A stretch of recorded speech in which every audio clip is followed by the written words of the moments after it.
Hello everyone. आज हम start करेंगे balance of payment. Balance of payment को शॉर्ट फॉर्म में बीओपी भी कहते हैं। मीनिंग क्या है बैलेंस ऑफ पेमेंट का? एक country BOP keeps track of both its payment to and it receipt from the other countries. Means जो बैलेंस ऑफ पेमेंट है वो ट्रैक करता है, रिकॉर्ड रखता है पेमेंट का, रिसिप्ट का जो अदर कंट्री से हुई है। The BOP is a bookkeeping system for recording all the payments that have a direct bearing on the movement of the funds between a nation, private sector and government sector and foreign countries. Means की BOP just like a book keeping है जो कि पूरा record रखता है payment का भी, receipt का भी, चाहे वो नेशन के बीच में हो, चाहे वो फॉरेन कंट्रीज के हो, चाहे वो प्राइवेट सेक्टर से हो, चाहे वो गवर्नमेंट सेक्टर से हो। All the transactions involves payment from foreigners to Indians are entered in receipt column with a plus sign to reflect that they are credit। जितने भी हमें पेमेंट मिलती है फॉरनर से वो सारी हम रिसिप्ट कॉलम में शो करते हैं और उसको प्लस साइन से शो किया जाता है दैट जो रिफ्लेक्ट करता है क्रेडिट को। इट इंक्लूड्स इंडियन प्रोडक्ट्स जैसे कंप्यूटर, वीट जो कि हम एक्सपोर्ट कर रहे हैं, फॉरनर्स ट्रैवल इंडिया जो कि टूरिस्ट सर्विसेज हैं, जो फॉरनर्स हमें पैसा दे रहे हैं, वो सारे कहाँ पे आता है? रिसिप्ट कॉलम में आता है। All the payment to foreigners are entered in the payment column with a minus sign to reflect that they are debit। जितनी भी पेमेंट की जा रही है फॉरनर्स को इंडिया के द्वारा, फॉरनर्स को जो भी पेमेंट की जा रही है वो सारी रिकॉर्ड की जाती है पेमेंट कॉलम में, उससे हम माइनस साइन से शो करते हैं एंड रिफ्लेक्ट, वो क्या रिफ्लेक्ट करते हैं कि वो डेबिट है। इट इंक्लूड, उसमें क्या आती है? जैसे फ्रेंच वाइन हो गया, जापानीज कार हो गया जो इम्पोर्ट कर रहे हैं, इंडियन ट्रैवल अब्रोड्स हो गए and Indian payment to foreign assets capital outflow हो गया। ये सारी क्या हमारी पेमेंट है। बैलेंस ऑफ पेमेंट हमारे अकाउंटिंग सिस्टम है। तो बैलेंस ऑफ पेमेंट मीन्स क्या हुआ? बैलेंस ऑफ पेमेंट मीन्स एक इंडिया की गवर्नमेंट और पीपल का रेस्ट ऑफ द वर्ल्ड की गवर्नमेंट और पीपल के साथ जो फाइनेंशियल नेचर की जो ट्रांजैक्शंस होती है उसका रिकॉर्ड जिस बुक में किया जाता है उस बुक उसको हम बैलेंस ऑफ पेमेंट कहते हैं।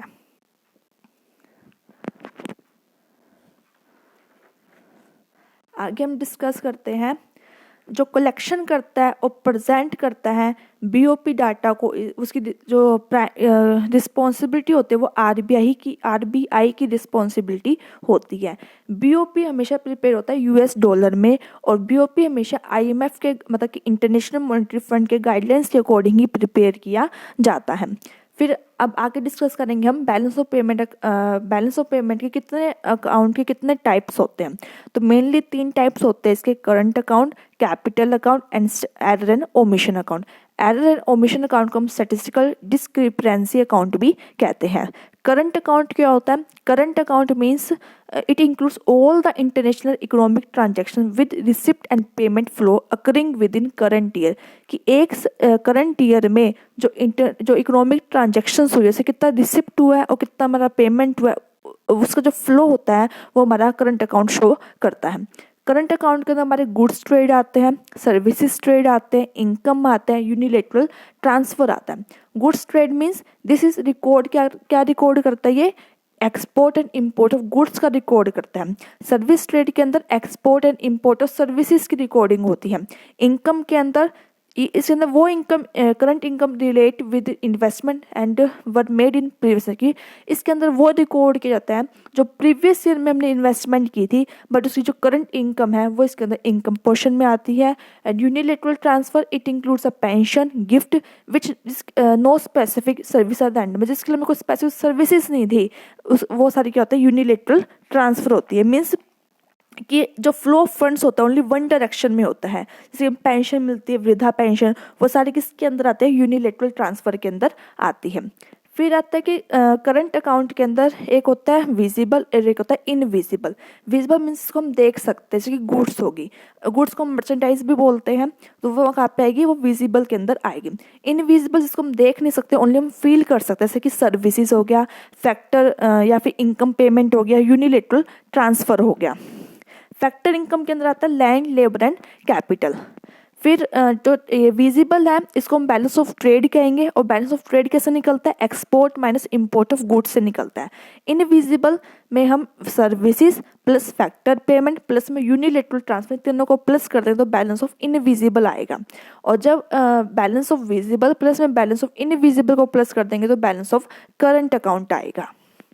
वो पॉजिटिव भी हो सकता है, नेगेटिव भी हो सकता है। नेक्स्ट है हमारे पास capital and finance. Capital account इसको हम फाइनेंशियल अकाउंट भी कहते हैं। It measure all international economic transactions of financial assets.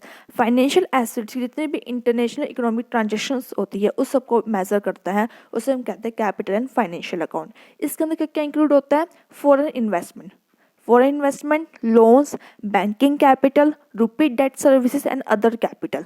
Foreign investment के आगे अदर सब पार्ट्स है, इसके अंदर एफडीआई है, पोर्टफोलियो इन्वेस्टमेंट है, लोन्स के अंदर एक्सटर्नल असिस्टेंस है, कमर्शियल बोरोइंग्स है, शॉर्ट टर्म टू इंडिया है, ऐसे है। तो ये सब चीज़ें से हमें नेम लर्न करने हैं। फिर आता है adder and omission account.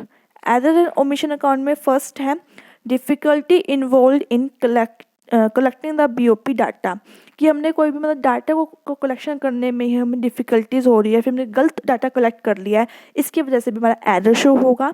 Second है फंड में लीड और लैग द ट्रांजैक्शंस। अगर हमने ऐसे गुड हमने शिप करी इन द मार्च के अंदर but the payment are received in the April के अंदर, तो in this case figure complied on 31 March the financial year end हो जाएगा and it will record the shipment has been send. मतलब shipment हमने delivery तो कर दी है पर उसकी पेमेंट हमें कब हुई, अप्रैल के अंदर मिली है, तो वो क्या हो गया, फंड्स हमें सही टाइम पे कलेक्शन नहीं हुआ, मतलब उसी फाइनेंशियल ईयर में हमें कलेक्शन होना था फंड्स का, पर वो कब हुआ, नेक्स्ट ईयर में जाके हुआ है, तो इस वजह से भी हमें डाटा से कलेक्शन नहीं हो पाए, तो एरर एंड ओमिशन अकाउंट आएगा।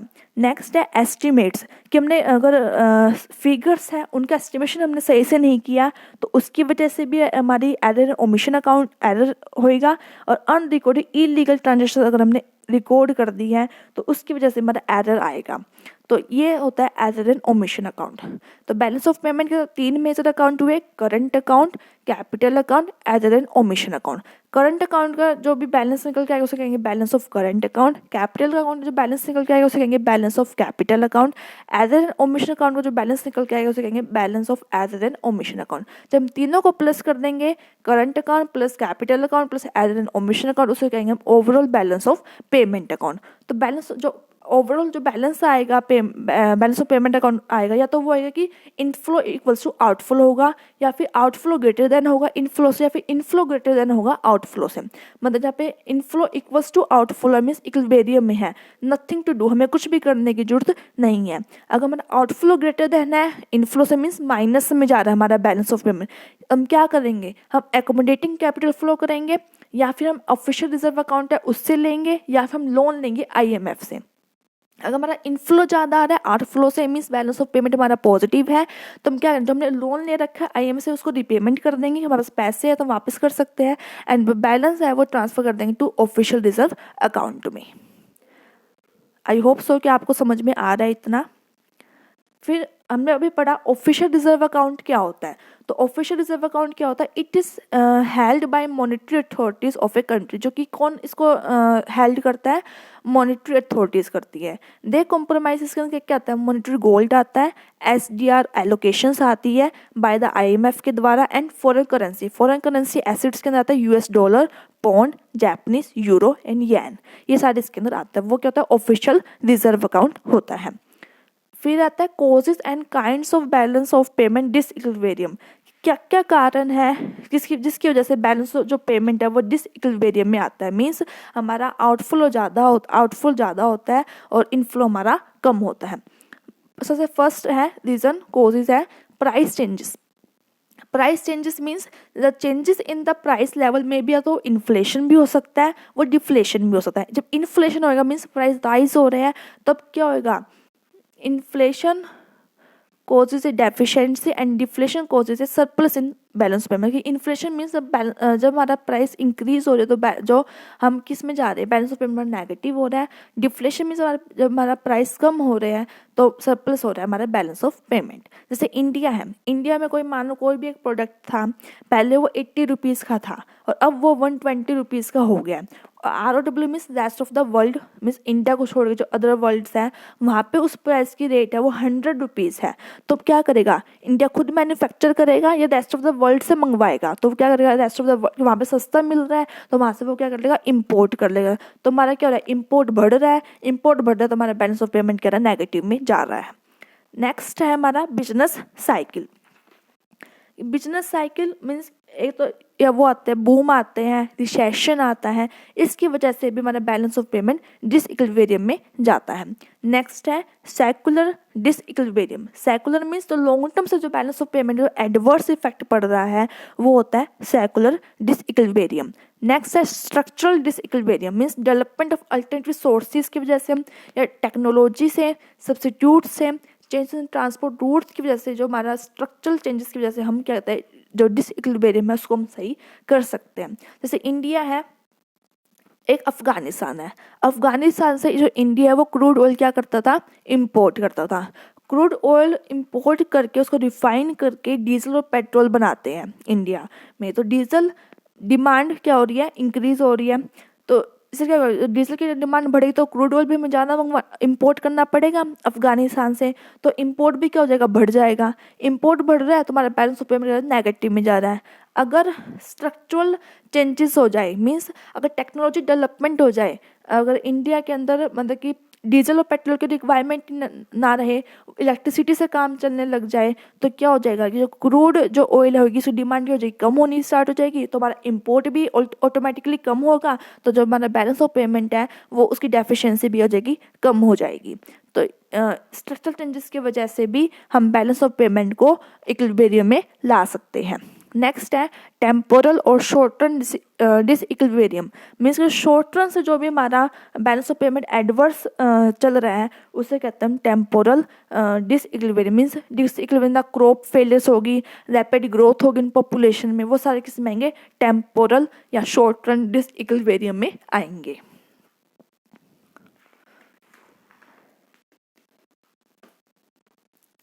नेक्स्ट है क्या क्या पॉलिसीज मेजर्स करती है to correct the adverse BOP means की जो हमारा adverse BOP means outflow greater than है इनफ्लो से, तो कौन सी हमारी पॉलिसी जो कि उसको करेक्ट कर सकती है।